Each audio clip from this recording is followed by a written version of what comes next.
Sabah everybody and welcome back. Today Samsung unveiled the brand new Galaxy Z Flip 4, the Z Fold 4, the Watch 5 series, and the brand new Buds 2 Pro. All of these devices are offering us a very unique experience and of course an upgraded experience for 2022. This is TK. I'm going to share with you guys all of the details, some really good footage, but not only that, the best way to get the most savings if you decide to pick one up for yourself. This is TK. Let's check it out.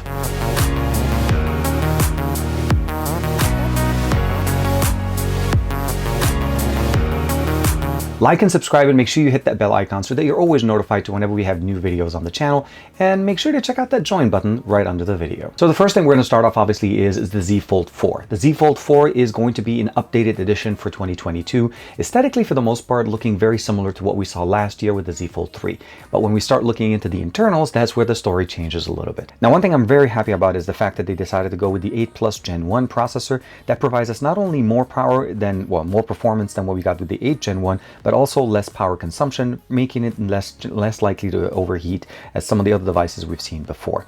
We are going to be obviously looking at some updated camera optics as well. The primary sensor now is moving from a 12 megapixel to a 50 megapixel sensor, which is definitely very nice. And of course, the telephoto, although dropping from 12 to 10, gains up to a 3-time optical zoom as opposed to what we had before with the 2 times. So definitely some improvements over in the camera optics.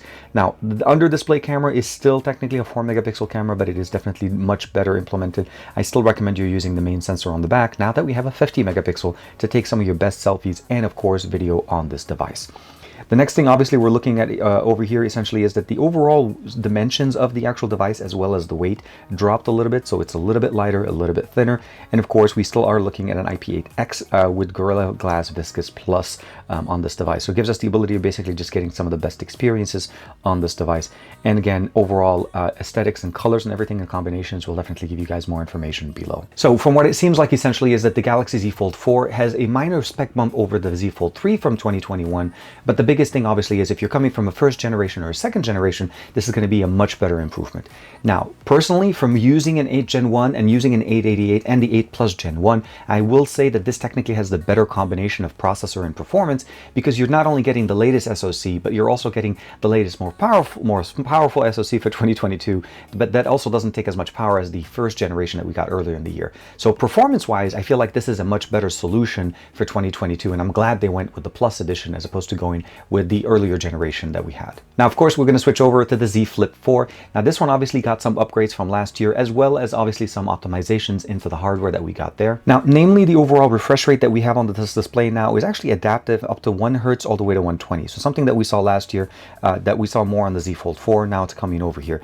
The camera on the back, although still a 12 megapixel, is technically a better camera because it goes to a 1.8 micron sensor as opposed to a 1.4 micron sensor with OIS from last year.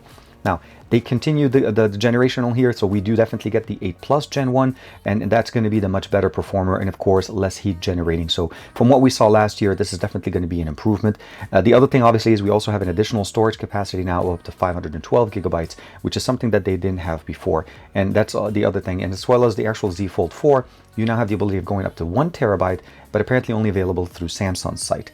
The battery did get a bump here on the Z Flip from 3300 to 3700, definitely much more appreciated. And we also gained faster charging, which is definitely appreciated when you go with a larger battery. Gorilla Glass Viscous is also here, plus that's going to be available. And of course, we're still looking at an IP8X device, so it has some water resistance, which is definitely nice for whenever we're outdoors and it starts raining. So that was pretty much it on the foldable sides. Both of the links for basically pre-ordering and get your hands on these are going to be available in the description below, and they're going to be hopefully shipping out by August 26th. So literally in about a week or so, you'll be able to get your hands on and of course experience them.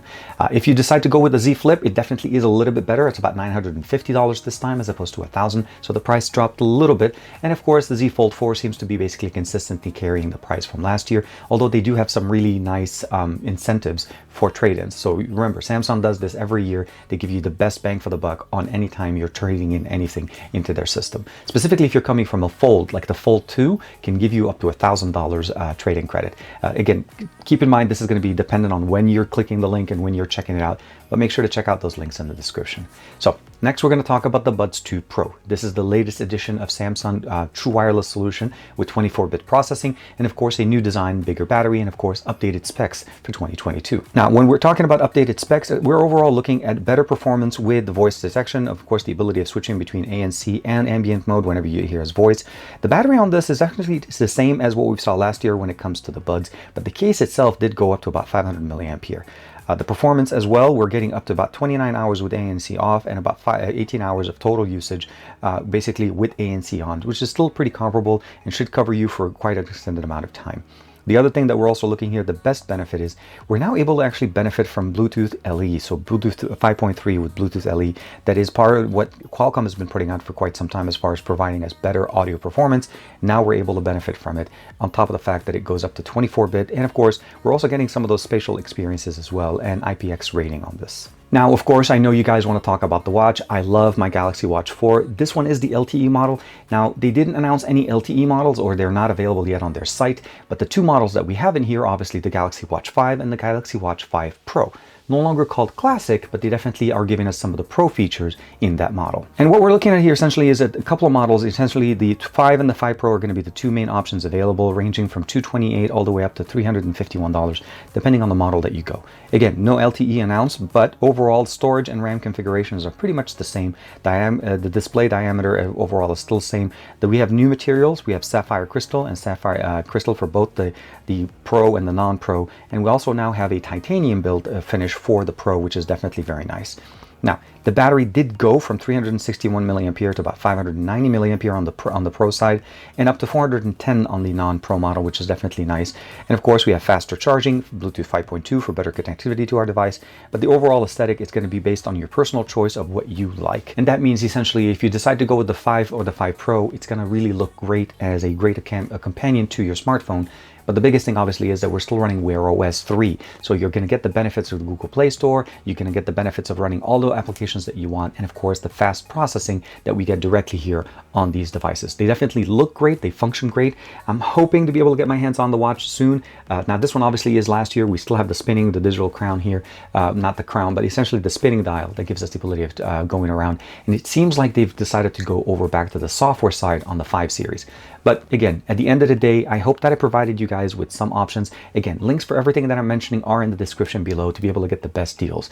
I will say that for me personally, I am going to be bundling the Watch 5 Pro with the Z Fold 3 upgrade, well, the Z Fold 4 upgrade, and trading in my Z Fold 3. And that's going to give me the most maximum amount of discount to be able to get not only the latest tech, but also the ability of saving some money and getting the best bang for the buck on my Z Fold 3. So let me know in the comments below which one or which combination do you guys like, and which one would you decide to go with at the end. This is TK. I'll see you in the next video. Thank you very much for the support. Bye-bye for now.